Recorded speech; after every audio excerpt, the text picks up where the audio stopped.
하나님께서 우리에게 주신 말씀은 예레미야서입니다. 예레미야 26장 1절부터 15절까지의 말씀입니다. 한 절씩 교독하시겠습니다. 유다의 왕 요시아의 아들 여호와김이 다스리기 시작한 때 여호와께로부터 이 말씀이 임하여 이르시되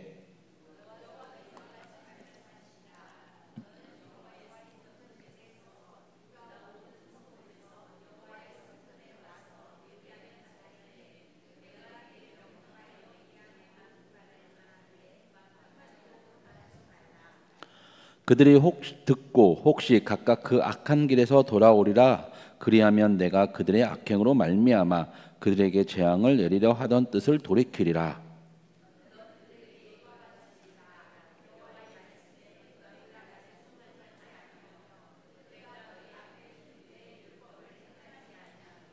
내가 너희에게 나의 종 선지자들을 꾸준히 보내 그들의 말을 순종하라고 하였으나 너희는 순종하지 아니하였느니라.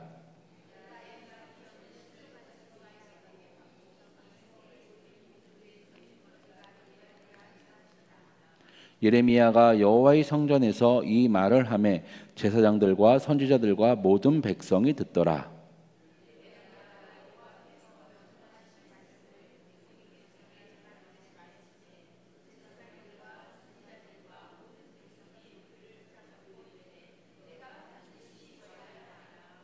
어찌하여 내가 여호와의 이름을 의지하고 예언하여 이르기를 이 성전이 실로같이 되겠고 이 성이 황폐하여 주민이 없으리라 하느냐 하며 그 모든 백성이 여호와의 성전에서 예레미야를 향하여 모여드니라.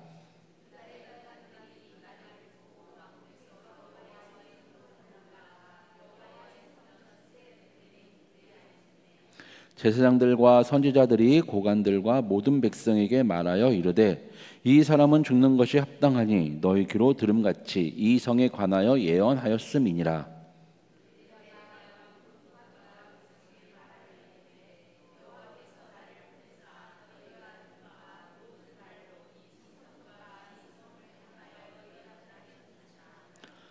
그런즉 너희는 너희 길과 행위를 고치고 너희 하나님 여호와의 목소리를 청종하라. 그리하면 여호와께서 너희에게 선언하신 재앙에 대하여 뜻을 돌이키시리라.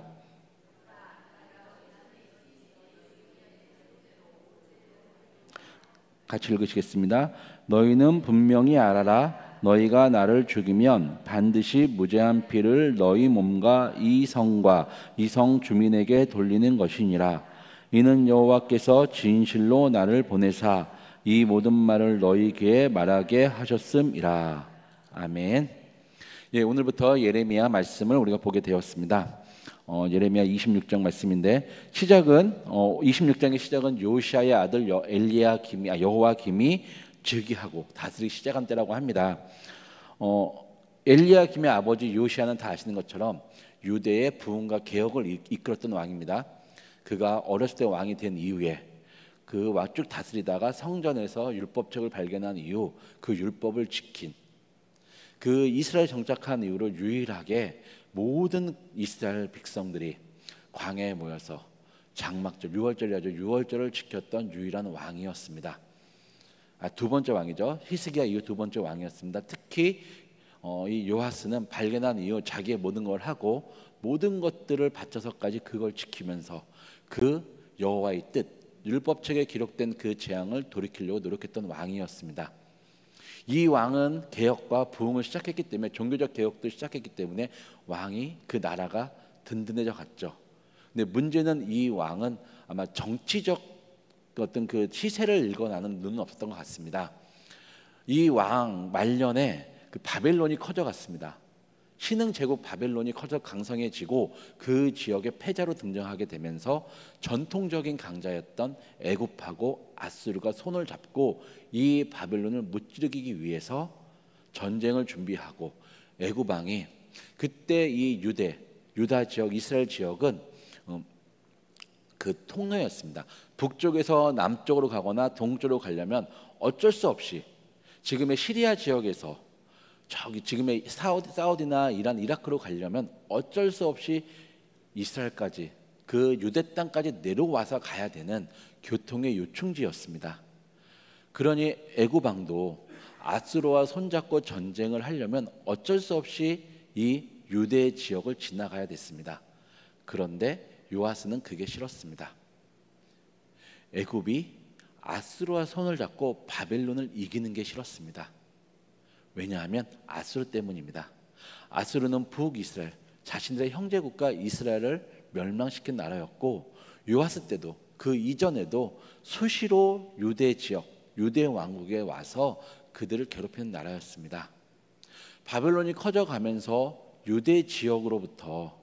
그러니까 아수르가 유대 지역을 다스리는 것을 괴롭히는 것이 줄어들었기 때문에 이 요아스 왕은 자신들만이 이 세 개 국가 사이에서 잘하면 독립을 더 우리가 자유로울 수 있겠다는 그 생각 때문에 아수르가 커지는 것도, 바벨론이 커지는 것도, 애굽이 커진 것도 싫어서 그 애굽 왕과 맞서 싸우다가 결국은 죽었습니다. 그리고 이 애굽 왕 바로느고가 그의 아들 요아스의 아들 얼른은 여호아하스를 왕으로 세웠죠. 근데 여호아하스도 똑같이 반항을 했나 봅니다. 다시 이 애굽 왕 바로느고가 3개월 만에 여호아하스를 볼모로 잡아가고 그의 형제였던 엘리야김, 지금 우리가 오늘 읽은 여호야김을 왕으로 다시 세웠습니다. 그게 주전 약 609년의 일이었습니다.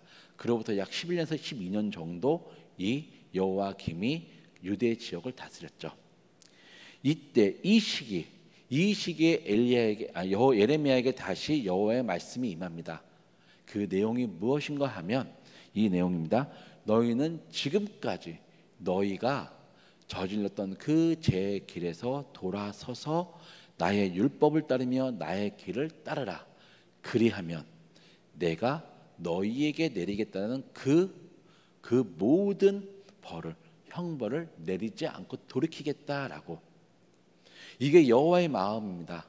하나님은 언제나 말씀을 하십니다. 그 선지자들 통해서 지금 너희가 악행을 저지르고 너희가 내 율법을 떠나 살고 있기 때문에 내가 너희에게 벌을 내리겠다. 이 예루살렘 성전을 다 허물고 황폐하게 만들고 이 예루살렘도 내가 다 황폐하게 만들고 너희들을 내가 포로로 끌고 가겠다라고 계속 그렇게 말씀을 하십니다. 그러나 언제나 그 선지자를 통해서 하시는 말씀이 있습니다. 그러나 너희가 돌이키면 내가 바로 내리지 않겠다. 심지어는 요나서를 통해서도 그 모습을 보여주십니다.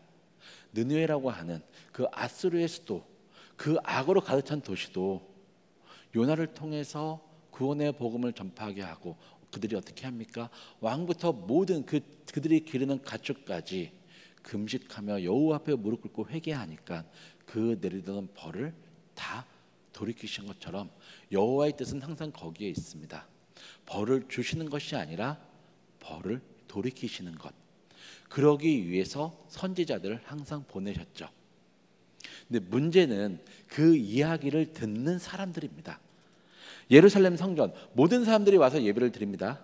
예배를 드릴 수 있는 곳은 여기밖에 없습니다. 문제는 그 성전에서 여호와께 예배만 드리는 것이 아니라는 사실이죠.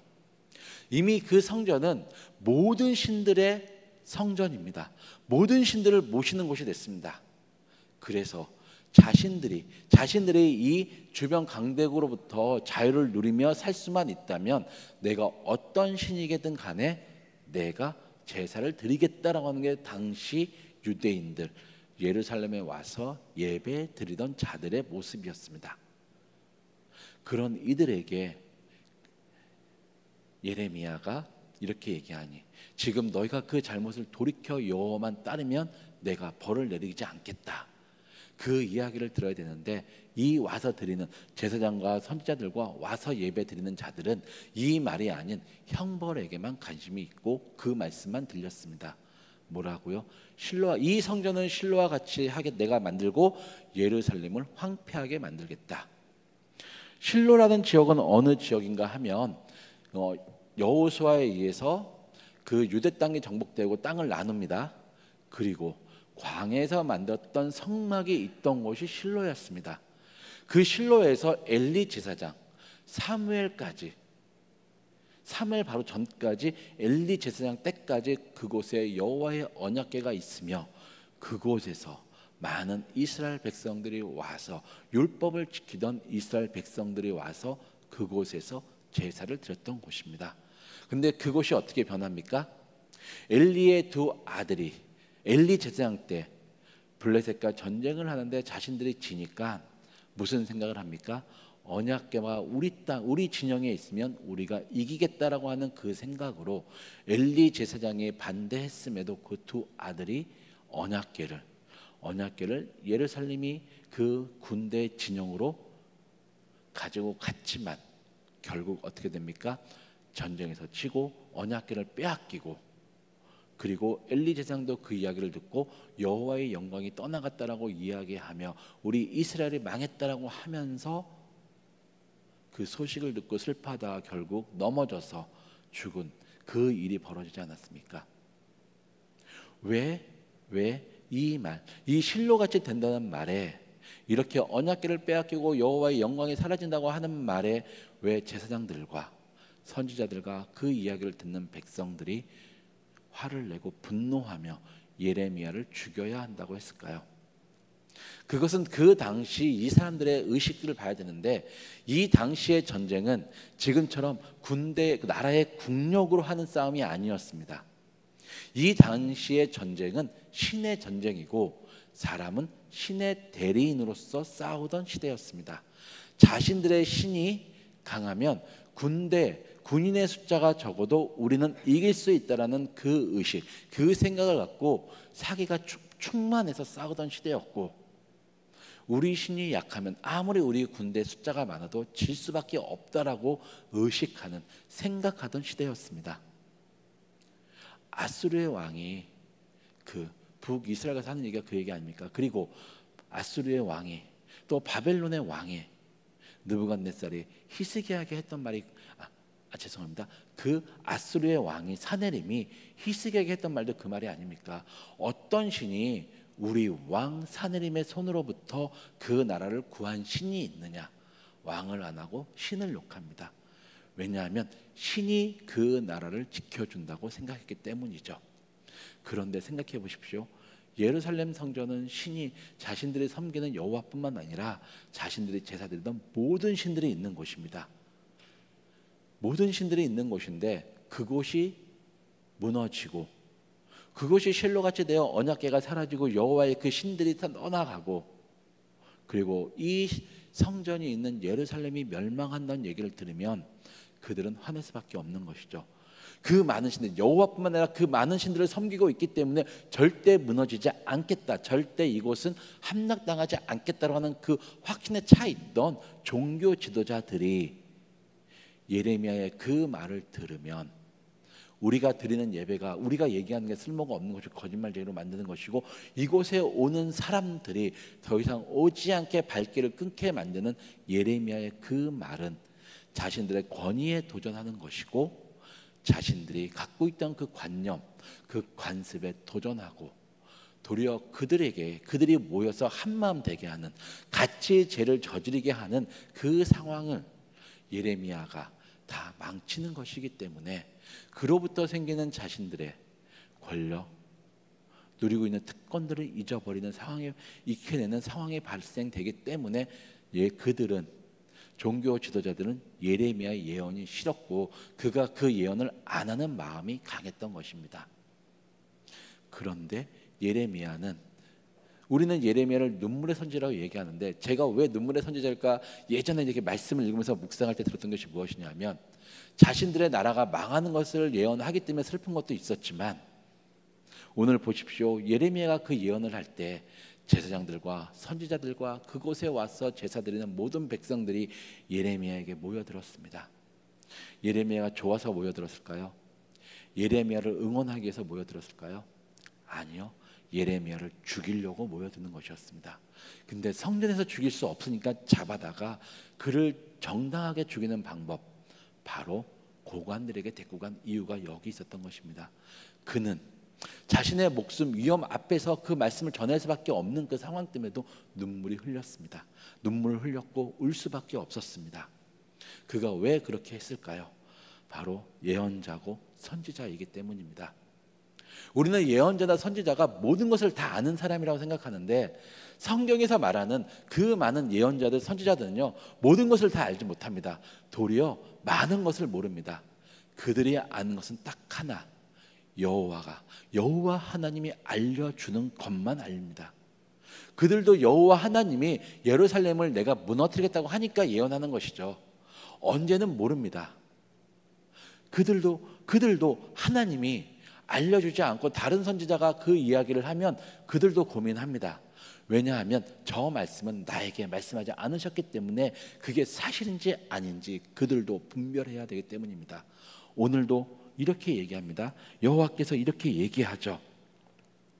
2절에서 내가 내게 명령하여 이르게 한 모든 말을 전하되 한마디도 감하지 말라. 이게 선지자입니다. 이게 예언자입니다. 여호와가 전해주고 보여주고 알려준 것만 아는 자, 그리고 어떤 상황에도 전해야 되는 자. 지금 우리 시대는 우리가 이제 이 예레미야처럼 이사야처럼 선지자로서 예언자로서 살아야 된다고 이야기합니다. 그것은 우리가 이 세상을 다 알고 다 판단한다는 것이 아닙니다. 성경에서 말하는 것을 배우고 듣고 알고 깨닫고 그것을 전해야 된다는 사실입니다. 그것이 우리의 삶이고, 그것이 그 당시 선지자의 삶이고, 우리의 삶이고, 우리 후손들의 삶이고, 예수 그리스도가 다시 이 땅에 재림할 때까지의 삶입니다. 지금 우리를 부르십니다. 예레미야처럼 전하라고 얘기합니다. 지금 이 세상을 향해서 돌아와라, 돌아와라. 하나님을 믿는다고 하지만 죄를 짓는, 그리고 마치 내가 하나님의 말씀을 다 아는 것 때문에 다 안다고 착각해서 내 생각이 하나님의 뜻이 내 말만 들으라고 하는 그런 종교 지도자들에게 돌아오라라고 제가 여러분들이 외쳐야 되는 것이 지금 우리를 선지자로 예언자로 부른 여호와의 명령입니다. 오늘 하루도 이 하나님의 부르심, 이 명령, 우리에게 주시는 그 사명에 제가 여기 있습니다. 이사야처럼 내가 여기 있나이다 나를 보내소서라고 응답하시는 여러분들이 되시기를 기도하고 축원하겠습니다. 기도하시겠습니다. 하나님 아버지, 이사야처럼 예레미야처럼 우리를 부르신 하나님, 우리가 예레미야처럼 이사야처럼 제가 여기 있습니다 나를 보내소서라고 응답하며 이 세상을 향해서 예언자로서 선지자로서 돌아오라라고 외칠 수 있도록, 세상이 우리를 겁박하더라도 굴하지 않고 여호와가 주신 그 모든 것들을 전할 수 있도록 우리를 지켜주시고 붙잡아 주시옵소서. 예수님의 이름으로 기도드렸습니다. 아멘.